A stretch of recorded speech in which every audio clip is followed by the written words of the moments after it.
Imagine driving at speeds over 250 kilometers per hour, your vision blurred by the rush of adrenaline, as you navigate a maze of concrete walls with blind corners at every turn.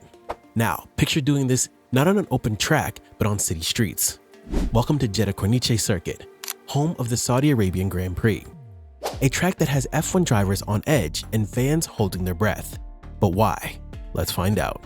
Introduced to the F1 calendar in 2021, the Saudi Arabian street circuit quickly gained notoriety for its high-speed layout, blind corners, and unforgiving walls. As we explore this controversial track, we'll hear from the drivers themselves, examine the incidents that have already occurred, and question whether the pursuit of excitement has gone too far. The Jeddah Corniche Circuit proudly boasts itself as the fastest street circuit on the calendar. To put this into perspective, Lewis Hamilton's pole position lap in 2021 came at a blistering average speed of 253.984 kilometers per hour. That's faster than many purpose-built racetracks, let alone a circuit weaving through city streets. But speed alone isn't what makes Jeddah dangerous.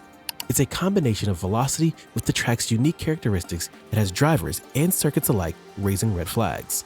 One of the most criticized aspects of the Jeddah circuit is its abundance of blind corners. Unlike traditional racetracks, where drivers can see well ahead, many of Jeddah's turns require drivers to commit to their line without knowing what lies beyond. In 2022, Sergio Perez, Red Bull Racing driver, didn't mince words when describing the track. It's a really nice circuit, very dangerous though in terms of there are lots of straights, but you're turning and there are blind corners, where I hope nothing happens. When you look at some of the onboards, it's quite scary. The danger is compounded by the proximity of the walls. Unlike purpose-built circuits with ample runoff areas, Jeddah's status as a street circuit means that mistakes are punished immediately and severely. A small error can quickly escalate into a major incident, with concrete barriers waiting to greet any car that strays from the racing line. If there's one section of the track that epitomizes the danger of the Jeddah Corniche Circuit, it's turn 10. This corner has become infamous among drivers and has been the site of several high-profile incidents. The exit of turn 10 features a high curb design to prevent track limit violations. However, this same curb has proven to be the launching pad for cars that get it wrong. Stake F1 driver Zhao Guanyu describes it as brutal. The only corner maybe I don't like so much is turn 10. That exit curb is a bit brutal when you bottom out, and it is quite dangerous. While turn 10 might be the most notorious part of the circuit, the entire first sector of the Jeddah track is a white-knuckle ride that pushes drivers to their limits. This section is characterized by a series of high-speed sweeping turns, many of which are taken flat out.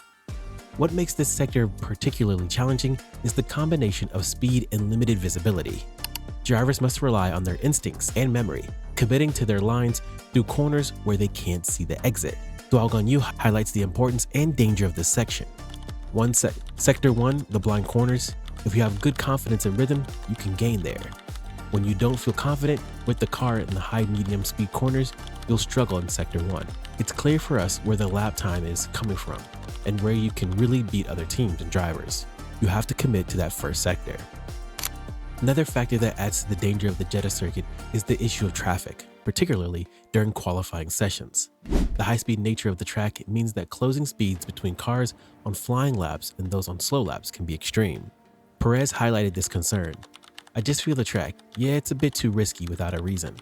With the speed that we're doing, with the deltas around the track, some other cars, it's a bit unnecessary."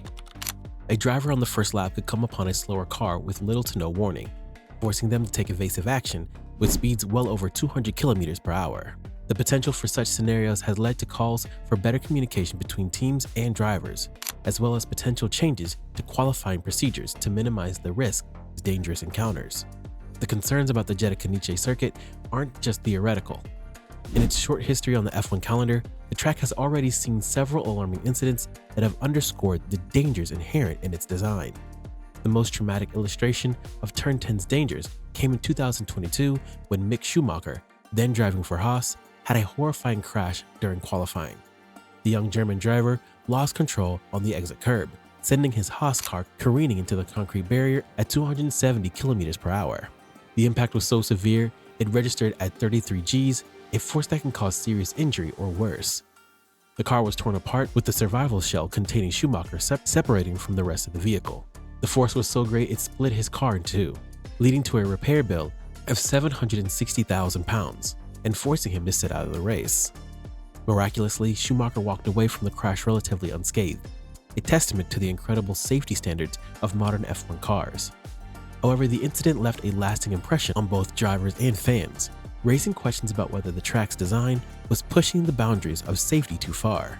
In the same qualifying session that saw Schumacher's crash, Williams driver Nicholas Latifi also found himself in the barriers. Latifi's crash at turn 13 might not have been as spectacular as Schumacher's, but it highlighted another dangerous aspect of the circuit: the lack of runoff areas. On a purpose-built track, a spin or loss of control often results in a car sliding harmlessly into a gravel trap or a wide tarmac runoff. But the streets of Jeddah, there's no such luxury. A mistake means an immediate meeting with unyielding concrete barriers that line the circuit. While these crashes grab headlines, it's near misses that keep drivers on edge. The 2021 Saudi Arabian Grand Prix saw several heart-stopping moments, including a close call between Lewis Hamilton and Nikita Mazepin during practice. Hamilton, on a slow lap, was nearly collected by the rapidly approaching Haas of Mazepin in one of the circuit's blind sections. This wasn't the first incident. Kimi Räikkönen and Valtteri Bottas also narrowly avoided a major incident during qualifying, while Charles Leclerc's crash in Friday practice was the biggest accident of the weekend. The circuit's tight confines and high speeds mean that small mistakes can have massive consequences. As the ones putting their lives on the line, F1 drivers' opinions on Jeddah circuit carry significant weight, and many have not been shy about voicing their concerns. Is it really worth having that huge incident when you could maybe hopefully push the walls a bit further, and it would give us a bit more space to slow down the car if we lose it? Even before the first race in Jeddah, then reigning world champion Max Verstappen voiced his concerns about the track layout. Interestingly, he drew a comparison to another controversial section of the track: the Yal Rouge Rydelian complex at Spa-Francorchamps in Belgium. Following a fatal accident in Spa in 2023, Verstappen said, "It is for sure quite a dangerous corner, but we're also going to Jeddah in Sector 1.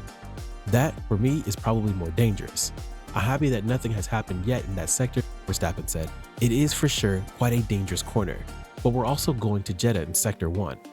That, for me, is probably more dangerous. I'm happy that nothing has happened yet in that sector because going through turns 6, 7, 8, if you have a shunt there, that can be the same. It's all blind. You don't know what's coming." This comparison from one of the sport's top drivers underscores just how seriously the F1 community views the dangers of the Jeddah circuit. To their credit, the organizers of the Saudi Arabian Grand Prix haven't turned a blind eye to these concerns. Several changes have been made to the circuit since its debut in an attempt to address some of the safety issues. Drivers voiced their concerns and suggestions for improving the circuit's safety. George Russell, the Grand Prix Drivers Association director, noted that the concrete barriers at the apex of corners pose a significant risk. They're sort of sticking out at the apex, and you just need to give it 1% at the apex of these corners, Russell said. He recommended that the barriers be rounded to make the circuit safer without compromising its character. Not all drivers shared the same level of concern. McLaren's Daniel Ricciardo enjoyed the track, though he admitted that some sections were sketchy. "The first sector where Hamilton caught Mazepin is a bit sketchy," Ricciardo said, relying on team feedback to navigate dangerous corners safely. His teammate Lando Norris, however, called challenges to the curbs that contributed to crashes, highlighting the need for continuous safety evaluations.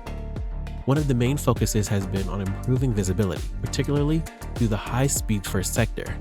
Barriers have been moved back in several areas to give drivers a better line of sight through the sweeping corners. The problematic curb at turn 10, which contributed to both Schumacher's and Bolagbasi's crashes, have been modified to reduce likelihood of cars being launched into the air. Where possible, runoff areas have been expanded to give drivers more room for error. However, the nature of the street circuit means these improvements are limited by the existing city infrastructure. So what do you think? Could we see a move to a purpose-built facility in Saudi Arabia in the future? Or will the thrill of racing on the world's fastest street circuit outweigh the perceived risks? Share your thoughts in the comments section, and don't forget to subscribe to the channel.